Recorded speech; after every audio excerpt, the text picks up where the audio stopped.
Bienvenidos a Economía. Mientras la comunidad internacional redobla los esfuerzos para alcanzar la paz entre Rusia y Ucrania, las economías de ambos países siguen mostrando signos de fatiga debido a la prolongación del conflicto. Las exportaciones de petróleo ruso volvieron a caer en noviembre respecto de octubre.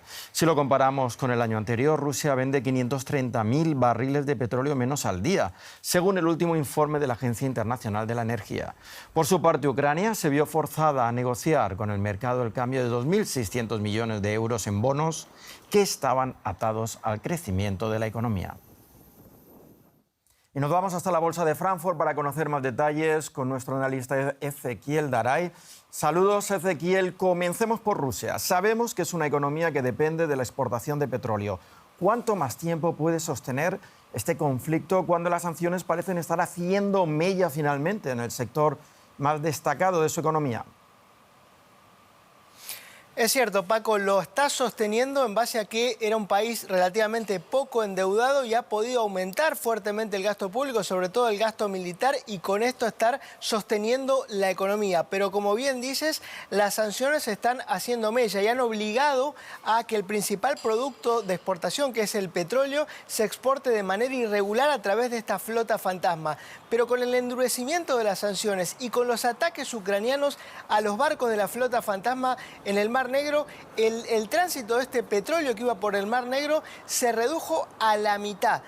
Y este petróleo es comprado por países como India o Turquía. Pero bueno, como se exporta en forma irregular, por ejemplo, los barcos no tienen seguro, lo vende con descuento. Esto ha provocado que el ingreso que obtiene Rusia por el petróleo sea un 20% menor al que obtenía el año pasado, por ejemplo, antes de las sanciones, y un 50% menor al que obtenía antes de la invasión Rusia a Ucrania. Y el otro efecto es el sector privado ha quedado devastado y Putin necesita revitalizarlo. Por eso Trump le ha puesto una zanahoria de si firmamos el acuerdo de paz, van a haber muchas inversiones estadounidenses en Rusia, especialmente en el sector de tierras raras, algo que también a Estados Unidos le conviene. ¿Y qué significa esta reestructuración de deuda para Ucrania que fue considerada como un alivio por sus autoridades?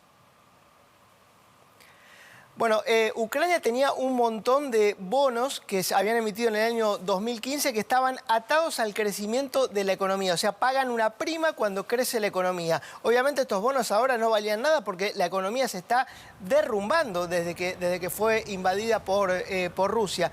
Pero han logrado cambiar 2.600 millones de estos bonos por otros bonos que tienen un seguro. ¿Y por qué era importante cambiar estos bonos? Porque se espera que cuando llegue la paz y comience la reconstrucción, el Producto Bruto en los primeros años va a explotar, va a crecer muchísimo. Y si crece muchísimo, estos bonos tendrían que haber pagado mucho cupón y hubiera sido una carga tremenda para Ucrania. Ucrania necesita financiamiento, ya sea por si tiene que extender la guerra o por si tiene que comenzar la reconstrucción. Y para esto también está a punto de cerrar un acuerdo de rescate de 8.000 millones de euros con el Fondo Monetario Internacional. Gracias, Ezequiel, desde la Bolsa de Frankfurt. Y parece que el temor a una burbuja en la inteligencia artificial no se ha esfumado del todo. Los datos trimestrales inferiores a lo esperado que ha publicado el gigante tecnológico Oracle han provocado un derrumbe de sus acciones de más del 13% en Wall Street. La firma de software con sede en Texas está muy expuesta al futuro de OpenAI, pero también depende de un fuerte crecimiento para poder financiar las inversiones multimillonarias que ha prometido en nuevos centros de datos. El derrumbe de las acciones se produjo después de que Oracle anunciara que había ingresado en el primer trimestre fiscal de 2026 unos 150 millones de dólares menos de lo esperado por los mercados, lo que puso a los inversores de nuevo en alerta. Y mientras arrecian las dudas sobre el gasto en la inteligencia artificial, el proceso de adopción de estas tecnologías sigue un curso que se acelera. Hoy Disney ha llegado a un acuerdo de inversión, licencia y compra con OpenAI que mueve los cimientos de Hollywood. Ana Nieto, ¿qué han acordado Disney y el creador de ChatGPT? Mucho se mueven las cosas en Hollywood en los últimos días. Primero las sopas por Warner y ahora un acuerdo mediante el cual la gran productora Disney invierte 1.000 millones de dólares en una participación accionarial en OpenAI. Una participación con la que comienza su andadura por esta tecnología. Esta inversión incluye además un acuerdo de licencia del uso de más de 200 personajes animados de Disney durante 3 años para la aplicación de vídeos cortos Sora de OpenAI. Estamos hablando de personajes como Mickey Mouse, como Darth Vader o Woody de Toy Story. No entran en este acuerdo las imágenes y las voces de los actores reales. Es decir, que sí que se puede utilizar la imagen de Woody de Toy Story, pero no la voz de Tom Hanks que le dio vida en la película. Disney siempre ha protegido a sus personajes y a sus creaciones con todo el peso de la ley y incluso ha demandado a otras empresas de inteligencia artificial. Y esto es un cambio de sentido bastante importante que pesará tanto en el tambaleante equilibrio que ahora mismo se mantiene en el terreno de la producción y distribución de contenidos en la era de la inteligencia artificial, como en el futuro de los actores que defendieron sus posiciones con respecto a la AI con una huelga muy larga y están protegidos por un convenio colectivo que tiene una fecha de caducidad. Por cierto, Ana, que con una competencia cada vez más importante, OpenAI saca nueva versión de su chatbot ChatGPT. ¿Qué hay en juego? Pues está en juego la posición de cada vez más chatbots en una carrera muy competitiva. OpenAI ha presentado hoy la versión 5.2 de ChatGPT, con la que se esperan mejores prestaciones, más rapidez en codificación, en ayudas en trabajo, en ciencia. Es un modelo que además usa unos parámetros más cercanos al razonamiento humano. En agosto se presentó la primera versión, la número 5 de este bot, pero no tuvo buenas críticas, tampoco las tuvo su actualización de noviembre, que además coincidió con el lanzamiento del bot de Alphabet Gemini 3, que tuvo muy buena acogida. Y es que además de Alphabet, Anthropic y otras empresas, no necesariamente estadounidenses, que avanzan en el sector de la inteligencia artificial, están haciendo sombra a OpenAI y ha tenido que activar su código rojo para seguir siendo el líder. Gracias, Ana, desde Nueva York. Gracias.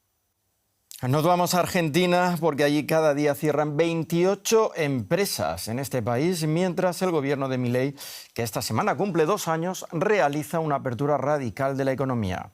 Uno de los últimos cierres fue el de la fábrica de lavadoras que Whirlpool había inaugurado hace tan solo 3 años para exportar a toda Sudamérica. Milei alega que ahora los argentinos pueden comprar productos más baratos y que los despedidos conseguirán trabajo en otros sectores más productivos. Otros advierten que lo único que crecen son empleos de choferes y repartidores de plataformas y reclaman políticas específicas que acompañen a las industrias ante la nueva competencia. Esta era la fábrica argentina de Whirlpool en 2022 y esto es hoy. Hace 3 años, la empresa norteamericana inauguró una planta de lavarropas en Buenos Aires para exportar el 70% de su producción. Hace 2 semanas la cerró y despidió a 220 obreros por falta de competitividad para exportar y enfrentar la apertura de importaciones que inició el presidente Javier Milei. En su primer año y medio de gobierno cerraron 28 empresas por día y se perdieron 236.000 empleos formales. Así lo explicó el propio Milei. ¿Cuántas veces escucharon? No, porque si abren la economía, el sector X va a caer. ¿Y? Determinado sector quiebra es porque el bien que ustedes están trayendo de afuera es de mejor calidad y o más barato. Maximiliano trabaja en Whirlpool. Ahora ansía que otra empresa lo contrate y no tener que convertirse en chofer o repartidor de plataformas, que es una alternativa laboral en ascenso. No está de acuerdo con la visión del gobierno. No es primero, dejo a la mitad de que se ahoguen, pero estiren la mano de que alguien los va a salvar. Yo creo que esa no es la forma. No es la forma porque no es de que está, o no es que pasó quizás con una empresa, con 2 empresas. Esto es una cadena y detrás de cada uno de nosotros hay una familia. Belén Lorrusso exporta tornillos para automóviles en la empresa de su familia y prefiere comprar productos argentinos. Se llevó una sorpresa cuando este año adquirió un lavarropas de marca local, pero al llegar a su casa descubrió que era fabricado en China. Noté algunas diferencias en el precio, pero más o menos dentro del orden del 10%, 15% para características similares de programa y de tamaños del lavarropas. Es importante que las empresas inviertan por cuenta propia y se modernicen. Si no hay política industrial es muy difícil. El gobierno de Milei sostiene que su política industrial es la estabilización macroeconómica, no una específica. Rechaza proteger fábricas mientras incentiva sobre todo la energía y la minería. El experto Daniel Steingart está en desacuerdo con una economía tan cerrada como la que tenía Argentina hasta hace 2 años, pero también rechaza la veloz apertura actual. La economía argentina es verdad que es una partida de niveles muy cerrados y requiere procesos de apertura. Ahora, la apertura vos la podés hacer con paracaídas o sin paracaídas. ¿Qué quiere decir una apertura con paracaídas? Una apertura donde te preocupás por darle competitividad a las industrias para que no cierren tantas, para que tengan oxígeno, bajando impuestos, con un tipo de cambio más razonable. El gobierno argentino descarta una devaluación del peso, pero promueve una flexibilización laboral, rebajas en algunos impuestos y la privatización de la infraestructura de transporte. A partir del reemplazo de productos argentinos por importados, los consumidores de este país pagan menos, pero habrá que ver dónde consiguen trabajo los obreros de esta periferia de Buenos Aires. Y la directora gerente del Fondo Monetario Internacional, Kristalina Georgieva, planteó esta semana en Pekín que China, con sus 1.400 millones de habitantes, es demasiado grande como para depender de las exportaciones. La titular del FMI urgió al país a acelerar una transición hacia un modelo impulsado por el consumo interno y los servicios. Georgieva advirtió que en caso contrario los otros países pueden llegar a bajar su demanda de productos chinos, lo que afectaría a la economía del gigante asiático.